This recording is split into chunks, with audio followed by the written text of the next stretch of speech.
how the camel got his hump. Now this is the next tale. It tells how the camel got his hump. In the beginning of years, when the world was so new and all, and the animals were just beginning to work for man, there was a camel.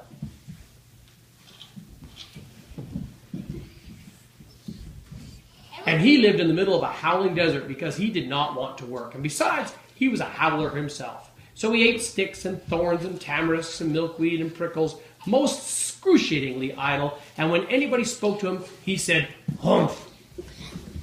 Just humph, and no more. Presently, the horse came to him on Monday morning with a saddle on his back and a bit in his mouth, and he said, "Camel, oh camel, please come out and trot like the rest of us." I see some camels. "Humph," said the camel, and the horse went away and told the man. Horse. Presently, the dog came to him with a stick in his mouth and said, "Camel, oh camel, come and fetch and carry like the rest of us." "Humph," said the camel, and the dog went away and told the man. Presently, the ox came to him with the yoke on his neck and said, "Camel, oh camel, come and plow like the rest of us." "Humph," said the camel, and the ox went away and told the man. At the end of the day, the man called the horse and the dog and the ox together and said, "Three, oh three, I'm very sorry for you with the world being so new and all, but that humph thing in the desert can't work, or he would have been here by now. So I'm going to leave him alone, and you must work double time to make up for it."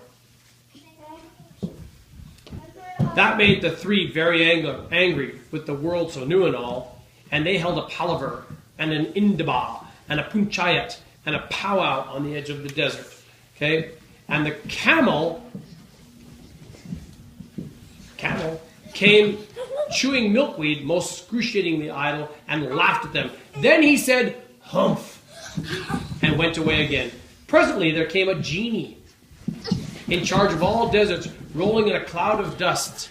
Genies are always traveling that way because it's magic. And he stopped to have a palaver and a powwow with the three. "Genie of all deserts," said the horse, "is it right for anyone to be idle with the world so new and all?" "Certainly not," said the genie. "Well," said the horse, "there's a thing in the middle of your howling desert," and he's a howler himself, with a long neck and long legs, and he hasn't done a stroke of work since Monday morning. He won't trot. "Whew," said the genie, whistling, "that's my camel. For all the gold in Arabia, what does he say about it?" "He says, 'Humph,'" said the dog, "and he won't fetch and carry." "Does he say anything else?" "Only 'Humph.' And he won't plow," said the ox.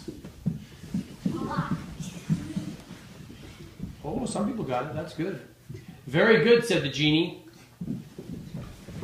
"I'll hump him if you will kindly wait a minute." The genie rolled himself up into his dust cloak and took a bearing across the desert and found the camel most excruciatingly idle, looking at his own reflection in a pool of water. "My long and bubbling friend," said the genie, "what's this I hear of you doing no work with the world so new and all?" "Humph," said the camel. The genie sat down with his chin in his hand and began to think a great magic while the camel looked at his own reflection in a pool of water. "You've given the three extra work ever since Monday morning, all on account of your excruciatingly idleness," said the genie. "Genie!" And he went on thinking magics with his chin in his hand. "Humph!" said the camel. "That's good girl, good girl." Okay? And "I shouldn't say that again if I were you," said the genie. "You might say it once too often. Bubbles, I want you to work." And the camel... Camel! On your knees, that's right, leaning backwards. Show your camel hump up front. And the camel said, hump again. But no sooner had he said that than he saw his back, that he was so proud of puffing up into a great, big, lolloping hump. Did you see that? Said the genie. That's your very own hump that you brought upon your very own self by not working. Today is Thursday and you've done no work since Monday when the work began. Now you're going to work. How can I, said the camel, with this hump on my back? That's made a purpose, said the genie. Genie! All because you missed those 3 days. You'll be able to work now for 3 days without eating because you can live on your hump. And don't you ever say I never did anything for you. Come out of the desert and go to the 3 and behave. Hump yourself. And the camel humped himself, hump and all, and went away to join the 3. And from that day to this, the camel always wears a hump.